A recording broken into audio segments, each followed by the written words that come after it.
so the Rockets got them started a new losing streak for the Pistons. Interesting to see Osar against Alman for the first time in their careers. They played against each other. Interesting to see Marcus Sasser. There was a big article in the paper about him going, hey, man, this sucks, this losing thing. I'm not used to it.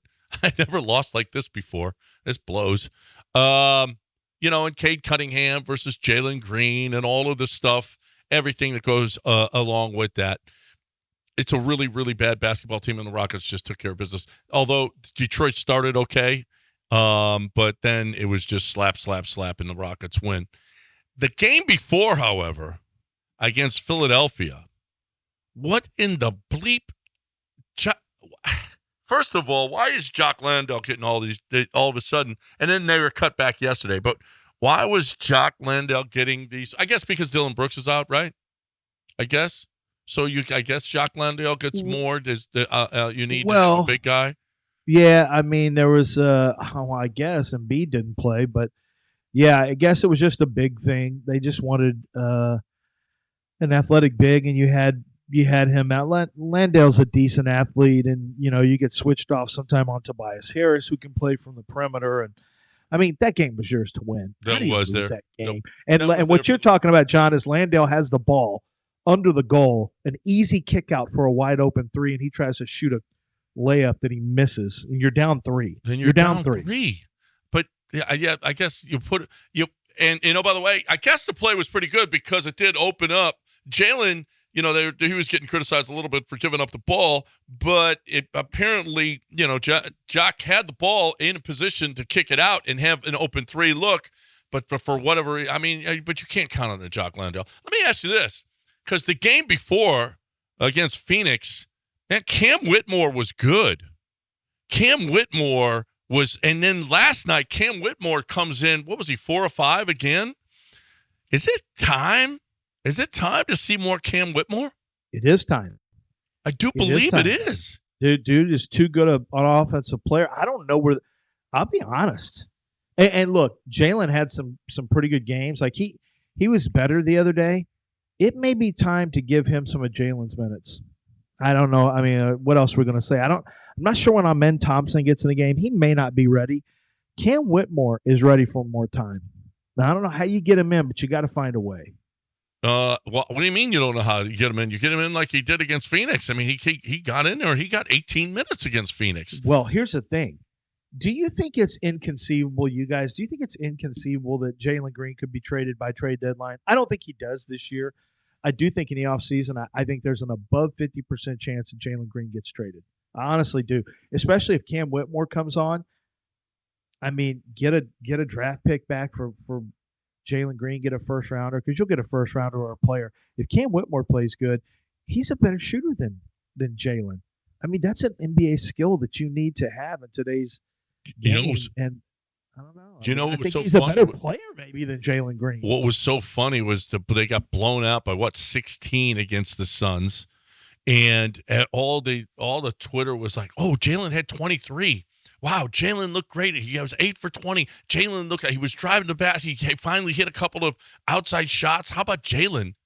You're excited about a 23-point game from the number 2 overall pick this is in where a we are. 16-point loss? Oh, this is where we are with Jalen. It really is. We're picking and we're trying to find positives because there's not been a lot of them. So when he has a nice night, you're going to cling on to it and hope it's start of a turnaround. Guys, as a rookie, he had like 7 straight games over 30 points. It's not like the guy doesn't have a background where we've seen him be an explosive scorer.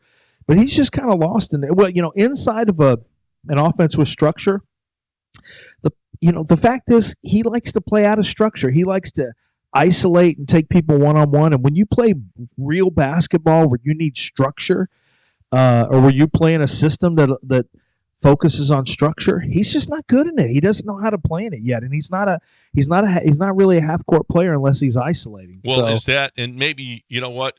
If you're making a long-term commitment to Ime, maybe Jalen's not maybe he's not his lead guard. He's just not. Think that's. You've seen how much he sat on the bench. Yeah. I just don't think he's his kind of guy. No, I don't think so either. But for whatever reason, Cam, I mean, I don't know what it is about Cam because he looks pretty damn good every time he gets into the game. And one thing that this team could use is some outside shooting. He's a young player and hard for a guy like Ime who's trying to instill what he's trying to instill and win games. Trust. He's hard for him to go trust that guy night after night and go, your practice habits, well, I don't know what his practice habits are, but he's going to have to show him that consistently before he goes, I'm just going to give Cam Whitmore minutes. Yep. Yeah, Cam Whitmore does. Maybe I don't know what it is about Cam Whitmore, but for whatever reason, Ime doesn't believe in him. But we'll see if he does more and more now.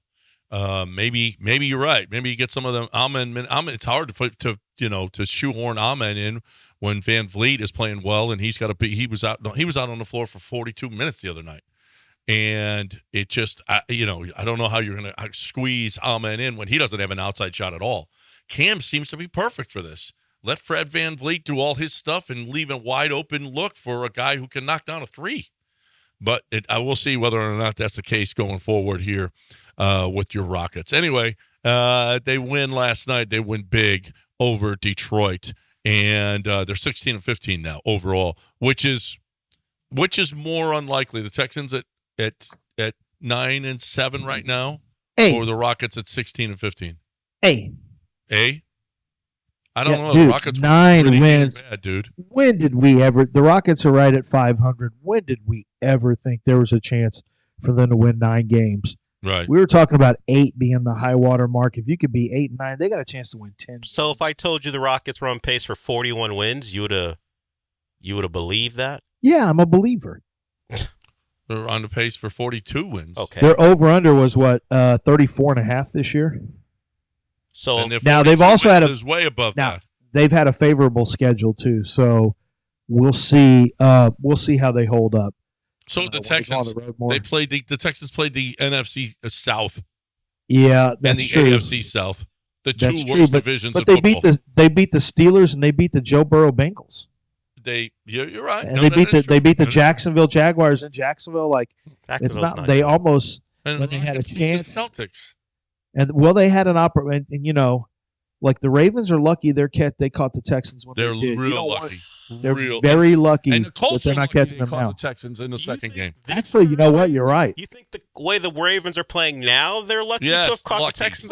Lucky. They're playing against weak-minded quarterbacks. They're not playing against guys who basically beat Georgia single-handedly. It's either you beat Georgia or you didn't. He didn't basically beat. He beat them on offense. They just didn't win on defense.